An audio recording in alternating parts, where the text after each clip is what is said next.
दोस्तों एक बार की बात है, एक आदमी ने अपने घर से जाने के लिए टैक्सी ली। टैक्सी का ड्राइवर बहुत ही अच्छा आदमी था। वो गाने गुनगुनाते हुए जा रहा था, सुहाना सफ़र और ये मौसम हंसी। थोड़ा आगे जाने के बाद एक आदमी ने उसकी गाड़ी के सामने से कट मारा, जिससे इसकी गाड़ी उस दूसरी गाड़ी से टकराते टकराते बची और इसे अचानक से ब्रेक मारना पड़ा। तब ये आदमी सोचने लगा, जो गाड़ी के अंदर बैठा था, कि मेरा जो ड्राइवर है अब वो उस आदमी से जाके झगड़ा करेगा, उसको गालियां देगा। लेकिन इसका उल्टा हुआ। जिस आदमी की गलती थी वही इस ड्राइवर को गाली देने लगा, इस पे चिल्लाने लगा। और ये जो ड्राइवर था ये उससे माफ़ी मांगकर वापस अपनी गाड़ी चलाने लगा और गाना गाने लगा, सुहाना सफ़र और ये मौसम हंसी। ये देखकर गाड़ी में बैठा जो व्यक्ति था उसने ड्राइवर से पूछा कि जब तुम्हारी कोई गलती नहीं थी तो तुमने फिर इतनी बातें क्यों सुनी और माफ़ी क्यों मांगी। तो ड्राइवर ने कहा, मैंने इससे माफ़ी मांगकर एक तरह से बदला ही लिया है, क्योंकि जो लोग बहुत जल्दी गुस्सा हो जाते हैं वो अपनी लाइफ से बहुत ज़्यादा परेशान होते हैं और बहुत ज़्यादा फ्रस्ट्रेट होते हैं और वो अपनी फ्रस्ट्रेशन निकालने के लिए किसी को ढूंढ रहे होते हैं। तो अगर मैं इससे झगड़ा करता तो ये अपनी फ्रस्ट्रेशन मुझ में निकाल लेता, लेकिन मैंने माफ़ी मांगकर उसे अपनी फ्रस्ट्रेशन निकालने का मौका नहीं दिया, जिस वजह से मैं अभी भी शांत हूँ और वो अभी भी परेशान ही रहेगा। तो दोस्तों, अगर आप किसी पे गुस्सा करते हैं तो सामने वाले व्यक्ति को भी आप पे गुस्सा निकालने का मौका मिल जाता है, जिससे आपका नुकसान ही होगा। तो गुस्सा करने के बहुत सारे नुकसान हैं और शांत रहने के बहुत सारे फ़ायदे हैं। तो गुस्सा कैसे कंट्रोल करें ये इस वीडियो में मैं आपको बताने जा रहा हूँ। सो दोस्तों, सबसे पहले जानते हैं कि गुस्सा करने के क्या क्या नुकसान हैं, क्योंकि जब आपको नुकसान पता होंगे तो ये आपके माइंड में एक स्विच की तरह काम करेगा। जब आप गुस्सा करने वाले होंगे तो ये नुकसान आपके माइंड में आएंगे और वो गुस्से का जो स्विच होगा ना वो ऑफ हो जाएगा। सो सबसे पहले गुस्सा करने के नुकसान जानते हैं। सो दोस्तों, सबसे पहला नुकसान है, हमें लगता है गुस्सा करने से प्रॉब्लम सॉल्व हो जाती है, लेकिन दोस्तों गुस्सा करने से प्रॉब्लम और ज़्यादा बढ़ जाती है। एग्जाम्पल, अगर आप किसी के साथ रिलेशनशिप में हैं और आप अपने लवर से कहते हैं कि तुम उस दूसरे लड़के से बात मत करना, और आपको बाद में पता चलता है कि वो उससे अभी भी बात कर रही है, तो उसके बाद आप उस पर गुस्सा करते हैं, लड़ाई करते हैं, तो क्या इससे वो बात करना बंद कर देगी? नहीं, इससे आप दोनों की बात बंद हो जाएगी और वो उससे ज़्यादा बातें करना स्टार्ट कर देगी, तो इससे प्रॉब्लम बढ़ेगी। अगर आप एक एम्प्लॉयर हैं और आप अपने एम्प्लॉयज़ को डांटते हैं, उन पे गुस्सा करते हैं, तो कभी भी आपके एम्प्लॉयज़ आपका भला नहीं चाहेंगे और आपके बेनिफिट के लिए काम नहीं करेंगे, वो सिर्फ अपनी सैलरी निकालना चाहेंगे। दूसरा नुकसान है, जो हमारा माइंड है वो हमेशा कुछ ना कुछ सीखता रहता है। तो जब आप गुस्सा करते हैं तो वो गुस्सा करना और ज़्यादा सीख जाता है। तो अगर आप एक बार गुस्सा करेंगे तो दोबारा गुस्सा करने के चांसेस और ज़्यादा बढ़ जाते हैं, जिससे गुस्सा करना आपकी आदत में आ जाता है।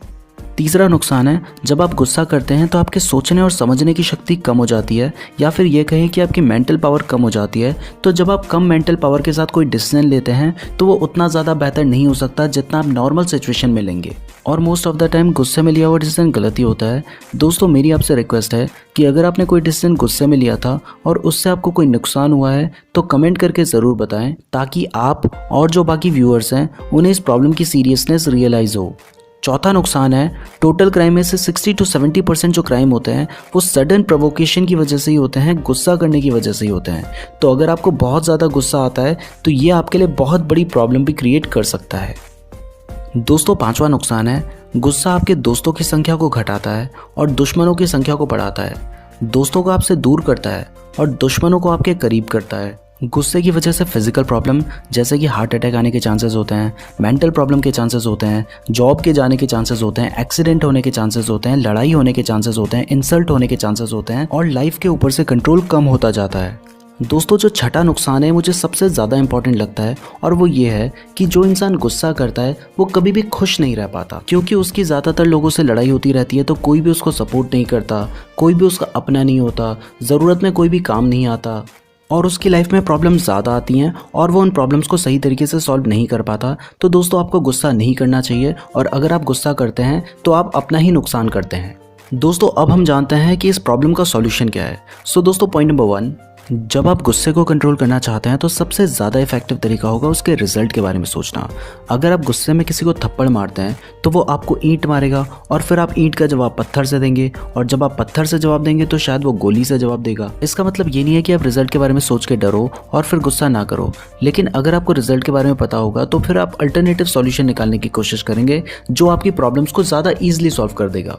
पॉइंट नंबर 2, दोस्तों गुस्सा जो है ये एक इमोशन है। जैसे हंसना, रोना, वैसे ही गुस्सा करना भी एक इमोशन है और सभी इमोशंस हमारे माइंड में इनबिल्ट हैं। तो जैसे हमारे फ़ोन में कुछ ऐप्स होते हैं जिनको हम अनइंस्टॉल नहीं कर सकते, वैसे ही ये जो इमोशंस हैं इन्हें हम अपने माइंड से अनइंस्टॉल नहीं कर सकते। अब हमारे फ़ोन में कुछ ऐसे भी ऐप्स होते हैं जिन्हें हम ज़्यादा यूज़ करते हैं और धीरे धीरे उन्हें यूज़ करने में आदत पड़ जाती है, जैसे कि व्हाट्सएप। उसी तरह से हमारे भी कुछ इमोशंस होते हैं जिन्हें हम ज़्यादा यूज़ करते हैं। आपने देखा होगा कुछ लोग बहुत ज़्यादा हंसते हैं, कुछ लोग बहुत जल्दी रो जाते हैं, उसी तरह से कुछ लोगों को बहुत ज़्यादा गुस्सा आता है। तो आपको गुस्सा जो ये इमोशन है इसको कम यूज़ करना है, क्योंकि अगर आप बार बार गुस्सा करेंगे तो धीरे धीरे आपकी आदत बढ़ती जाएगी, कम नहीं होगी। आपको धीरे धीरे आदत को कम करना है। और आपने यहाँ तक वीडियो देखी है तो आपको कसम चढ़ चुकी है, और वो कसम यह है कि अब आपको जब नेक्स्ट टाइम गुस्सा आएगा तो आपको गुस्सा नहीं करना है और उस प्रॉब्लम का, जिस वजह से आपको गुस्सा आया है, उसका कोई अल्टरनेटिव सॉल्यूशन ढूंढने की कोशिश करनी है। पॉइंट नंबर 3, हमें गुस्सा आता है ये गलत बात नहीं है, लेकिन हम गुस्से को एक्सप्रेस कर देते हैं ये गलत हो जाता है। और गुस्से में कहीं भी एक छोटी सी बात आपकी पूरी लाइफ खराब कर सकती है, क्योंकि जब हम गुस्से में बोलते हैं तो हमारी सोचने समझने की शक्ति तो उतनी नहीं होती है, लेकिन हम गुस्से में जो बात बोल देते हैं वो जिसको हमने बोली होती है उसके दिल में हमेशा के लिए बैठ जाती है, जिस वजह से आपके रिश्ते खराब हो जाते हैं, दोस्ती टूट जाती है।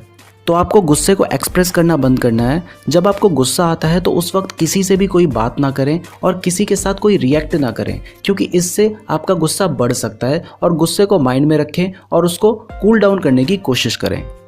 पॉइंट नंबर 4, कई बार गुस्से की वजह कुछ और होती है और हम एक्सप्रेस किसी और जगह पे कर देते हैं। एग्जाम्पल, आपको ऑफिस में बॉस ने डांट दिया तो आपने घर में जाके बीवी को डांट दिया, बीवी ने बच्चे को पीट दिया, बच्चे ने जाके पड़ोस में दोस्त को पीट दिया, दोस्त ने किसी और को पीट दिया। तो जब आपको गुस्सा आता है तो सबसे पहले गुस्से की वजह को समझें। कई बार गुस्से की वजह कुछ और होती है और कोई हमें इंस्टेंट प्रोवोकेशन मिल जाता है और हम सारा गुस्सा किसी एक छोटी सी बात पे निकाल देते हैं, जो कि बहुत बुरा होता है। तो सबसे पहले गुस्सा आने के रीज़न को समझें। कुछ जनरल रीज़न भी होते हैं, जैसे कि अगर आप बहुत ज़्यादा बिजी शेड्यूल में हैं तो फिर आपको छोटी सी बात पे भी गुस्सा आ जाएगा। बहुत ज़्यादा टेंशन में है तब भी गुस्सा आ जाएगा। कोई लाइफ में इंसिडेंट हुआ है, जैसे कि ब्रेकअप हुआ है, तब भी आपको गुस्सा आ जाएगा। तो जो जनरल रीज़न है गुस्सा आने के, उनको कम करें ताकि आपको कम गुस्सा आए और किसी और का गुस्सा किसी और पे ना निकालें। इससे आपके गुस्से को कंट्रोल करने में बहुत ज़्यादा हेल्प मिलेगी। मैं उम्मीद करता हूँ ये वीडियो आपके गुस्से को कम करने में आपकी हेल्प करेगी। वीडियो अच्छी लगी है तो लाइक ज़रूर कीजिएगा, कमेंट करके ज़रूर बताइएगा आपको वीडियो कैसी लगी है। धन्यवाद।